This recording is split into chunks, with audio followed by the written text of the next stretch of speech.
Welcome back all to another episode of Decoded, where I, Abigail Posner, have the pleasure of diving into some interesting worlds with some of the most fascinating people I know. And one of them is Dr. Amanda Parks, who happens to be a fashion scientist first and also the Chief Innovation Officer of Pangaea.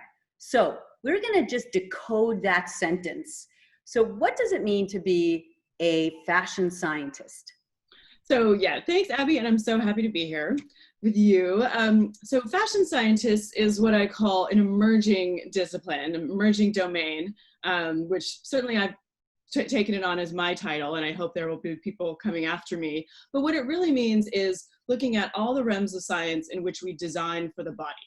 So this can be, in the most direct way for the fashion part is textile innovation, which can involve biology, material science, fiber science. Wow. It also covers things like wearable tech, specifically wearable tech that really goes on the body and integrates. So a lot of things around, electronics, electrical engineering, mechanical engineering, structural engineering. So how do we create this relationship with our bodies, which are entirely organic and biology based, and move into the digital realm, right? So we can start to use things like sensors and actuators and everything that allows us to kind of hold and monitor data. So it's quite broad, and inside of this, I have touched on lots of different elements at particular times, starting as a mechanical engineer, and then I did a PhD that was hybrid between computer science and material science, which was a lot of kind of interaction design and robotics design to create, things like textiles that can change shape. Right. So these kind of crossover of a lot of worlds, definitely the crossover in the digital physical, and a lot of it is going kind of into a different scale and scope. So how, the nanotech really starts to affect the materiality of things. So you're creating new textures, new types of clothing that can interact with our bodies and evolve with our bodies? Potentially, they can, what I think about it is clothing is our second skin in life, right? And so it is a way that we interact with the world. It's kind of our first line of defense. It's something that can actually, we can regulate and understand what's going on inside of our bodies if we're using it in particular ways that has been embedded with particular features and functions, or that, the clothing can function to protect us from all different kinds of things. I mean, obviously the elements and that kind of stuff, but even kind of going deeper into the future of all the things that are potentially done on your phone that you think of as something that's exterior, can be, done on your body, and potentially in a more,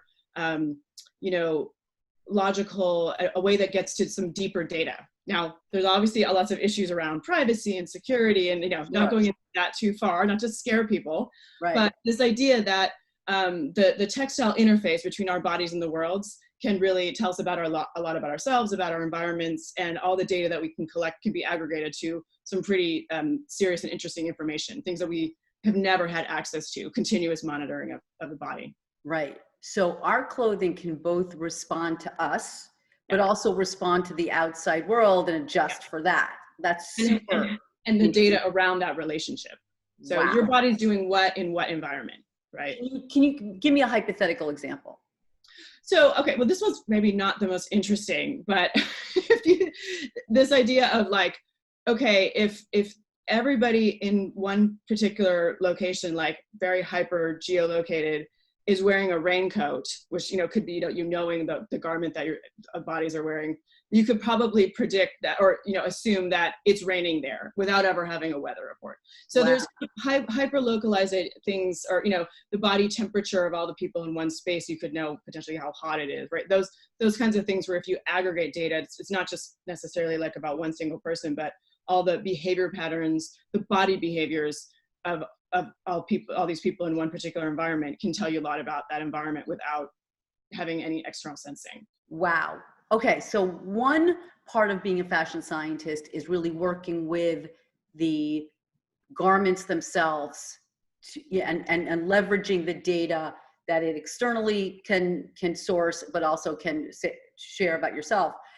But there's another side of you being a fashion scientist, which is about the science that goes into developing that the The textiles. textiles, right? This is really the key focus of my career now. I did a lot more work, prior work in wearables. And what I sort of was figuring out is a lot of the technologies that we need are not yet to a scale and a materiality, meaning that they're soft enough, small enough or soft enough to be properly integrated into clothing. So what we need to do is take all the things that we, put into the printed circuit boards of our phones and convert that into fibers. Okay, so that and so then we can start to weave circuits and not solder them, that kind of thing.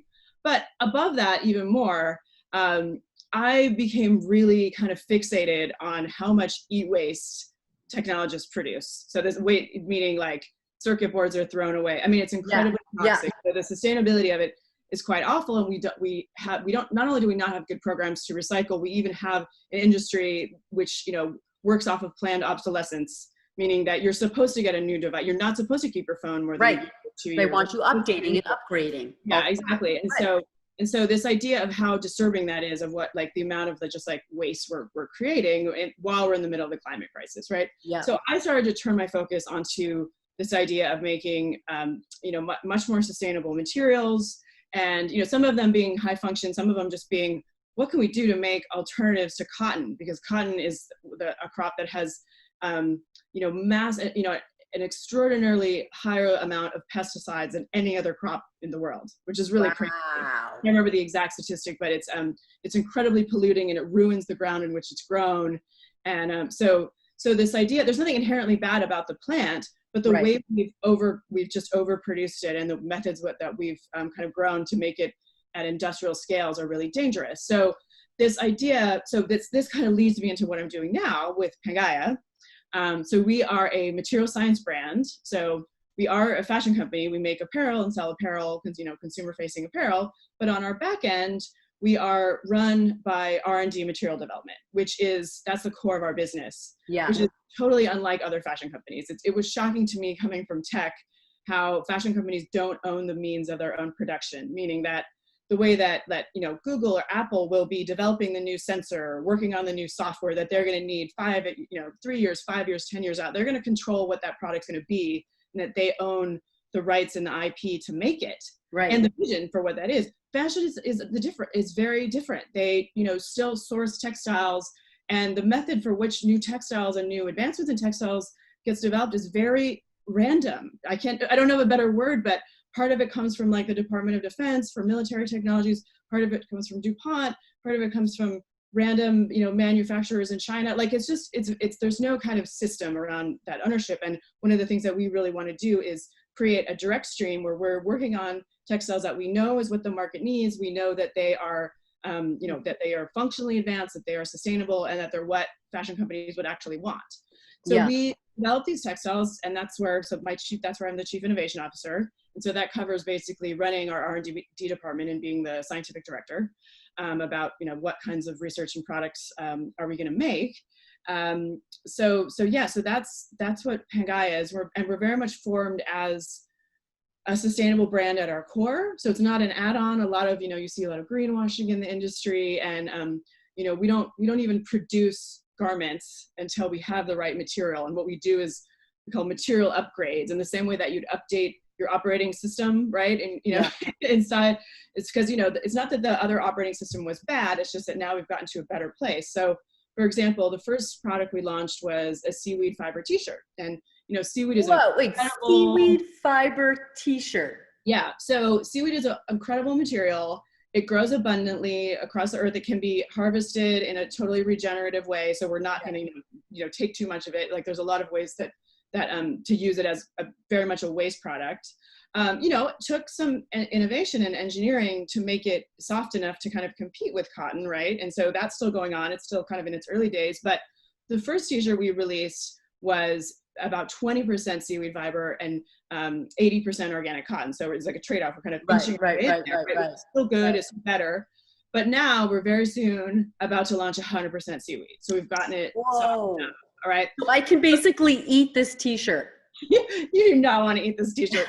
I mean, you can, like in the same way you could eat cotton. I mean, cotton's a plant. Right. Yeah, it's not going to taste good and you're going to choke on it. But it's not toxic in any way. So that's good.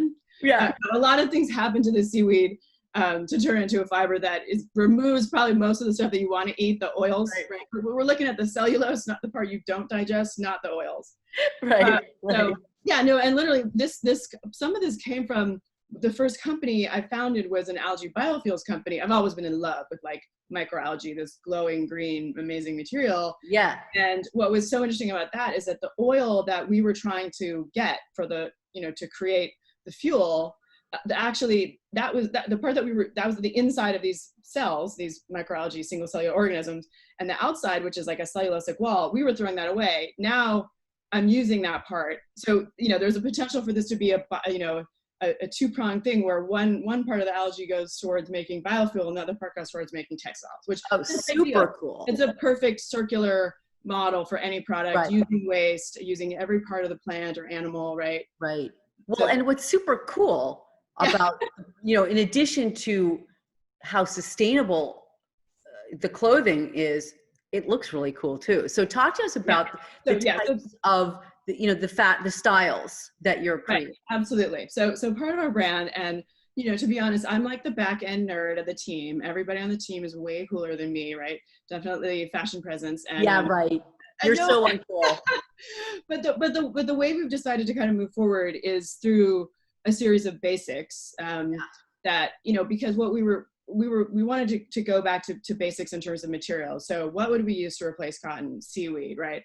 And those kinds of materials of what makes the biggest impact, right? So it's things that people wear every day, things that people buy a lot of, t-shirts, shorts, hoodies, right? Hoodies and track pants are our bestseller by far. I mean, right now it's the stay-at-home uniform, but in general, it has the broadest appeal across, gender and age and, and everything. But we made it just cool enough so that, it's not like, it's not your grandpa's tracksuit, right? So there's it must be super popular right now, given the COVID era, right? Oh yeah, we've been sold out. Every time that things are sell out. We're now apparently doing drops, which we didn't mean to be. What does that mean? Drops. So like this is like when Supreme is like, okay, they only have like 2,000 of an item, and they announce when they're going to release it, and then everyone gets online and tries to buy it, right? So we were a small growing brand, and we were basically we wanted to produce responsibly, not overproduce, right? And also we're growing, we're not going to, have a massive inventory. But suddenly when COVID struck, it's like, okay, there was this massive demand. Of course, manufacturing was also reduced because a lot of factories were closed and everything.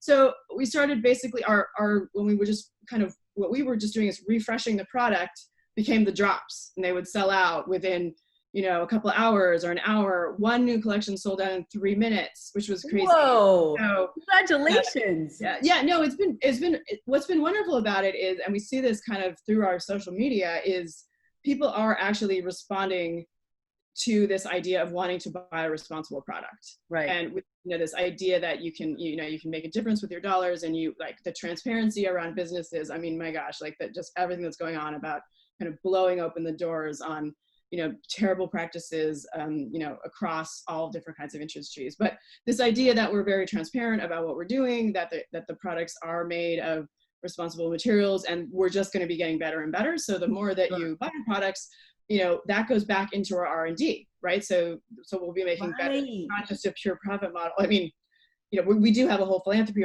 part of our thing too, but knowing that, that we are spending a base level of our money and our attention to make new products, that's part of that circle that you want to be with. Well, thank you so much, Amanda, for joining us on Decoded, and I look forward to bringing you back to another show. Thank you so much. Thank you so much. Bye. Bye.